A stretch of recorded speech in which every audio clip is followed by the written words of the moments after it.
развлечения любое поведут, под музыки волшебные звуки.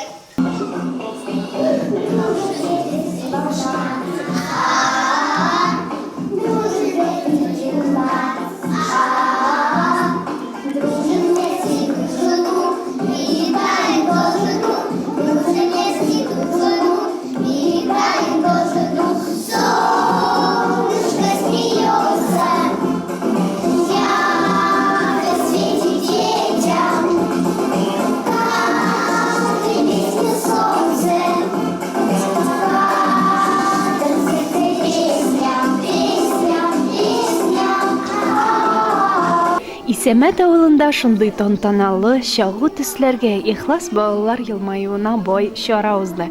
Капиталь ремонттан соң кече яшьтәге балалар өчен өстәмә мәктәпкәчә төркем ачылды. Бүген мин инде сезгә җиткәсем килә, хөрмәтле әтиәниләр, балалар бакчасында яңа тәрбиячеләр эшли.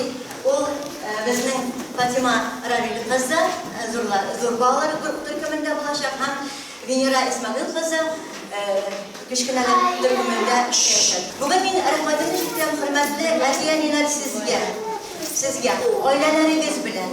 Хәтта bütün гаиләләрегездә катнашмаган, кеше калмаган гаиләләр дә булды. Бүген исемләп тормыйм, чөнки барыгыз да матур катнаштыгыз. Бәйрәмебездә безнең иң зур кунаклар, иң зур безнең кешеләр бүген шушы нәни балаларыбыз. Хөрмәтле әтиәниләр, мин инде теләп шушы хезмәткәрләр белән, тәрбиячеләр белән матур итеп балаларыбызны тәрбияләү өстендә бергә эшләрбез. Балалар бакчасы коллективы әти-әниләр һәм балаларның сөенечен уртаклашырга дип район хакимияте башлыгы Илдар Мустафин, финанс идарәсе начальнигы Нафис Хабиддинов, җирлек башлыгы Илшат Басыров, мәктәпкәчә тәрбия бүлеге начальнигы Лиза Әхәдуллина, Эко-мир җәмгыяте директоры Вадим Шириязданов та килгән иде. Алар һәммәсе дә бердәм теләген белдерде. Күркәм балачак йортында нәниләр һәр вакыт күп булсын, шат тавышлар тынмасын. Ремонт килеп чыкты, алдагысында шушы дәрәҗәдә тотырсыз, сакларсыз, эшләрсез дип әйтеп, шамасы килә. Менә ишеттек берничә эш урынына килеп чыккан истәүле. Зур рәхмәт барыгызга да. Һәр вакыт авыл советы әйткәндә, электр школа әйткәндә, менә монда субботникка килеп бергә оешмаларыбызга. Тәртипкә китергәнегезгә, менә клуб территориясын, мәктәп территориясын, безнең границадан килеп кергән беренче авыл совет. Сезгә карата, сезнең дөньяга карата, объектларга карата барсына оценка куя безнең Илеш районындагы яшәү тормышына. Шуңа шушы дәрәҗәдә тотып та китсәгез әйбәт булыр иде. Төзүчеләргә зур итеп рәхмәт. Сыйфат итеп эшләгәннәрне.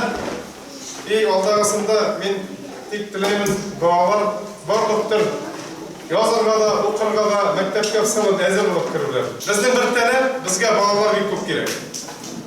Балалар кирәк. Шуңа менә сезгә туп-туры карап әйтәм, безгә менә бу садикта дәрше балалар кирәк булачак. Ремонт эшләдек, дополнительно күп эшләп куйдык. Шуңа сезнең балаларыбыз күп булсын. Алла берсе, ул җитмәй башласа,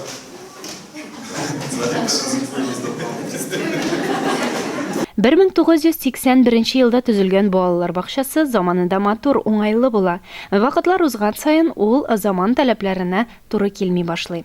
Бинаны төзекләндерергә Эко-мир җәмгыяте алынып, барлык эшне дә җиренә җиткереп башкарган. Сабыйларга уңайлык тудыру максатыннан бинаның эченә тулысынча ремонт эшләнгән, яктырту, канализация, җылыту системалары яңартылган, янгын кисәтү сигнализациясе куелган, кер юу бүлмәсе, азык-төлек блогы да булдырылган.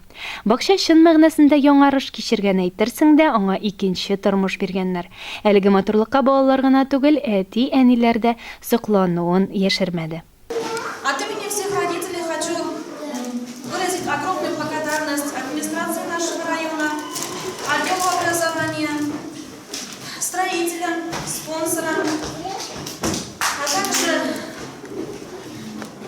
главе нашего сельского поселения Ильшату Сабирьяновичу, директору нашей школы Лене Абузаровне, Светлане Борисовне и другим членам коллектива. А также хочу пожелать успехов новому коллективу. Менә килеп керәсендә шушы тарихка мин күземә яшьләр килә, шушы Мансур иттереп, жылы иттереп, яқты иттереп, садикна ремонт жасағансыз барыңызға да рахмет.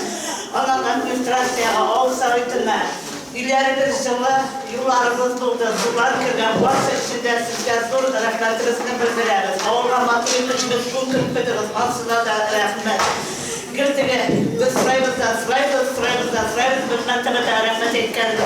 Барлық ауыл халқы ішімінен, барлығынан жасып, рахметімізді басы ішінде. Әлеге балалар бакчасы республика комплекслы программа негізінде ремонтланды. Биредә өстәмә 30 орын булдырылды.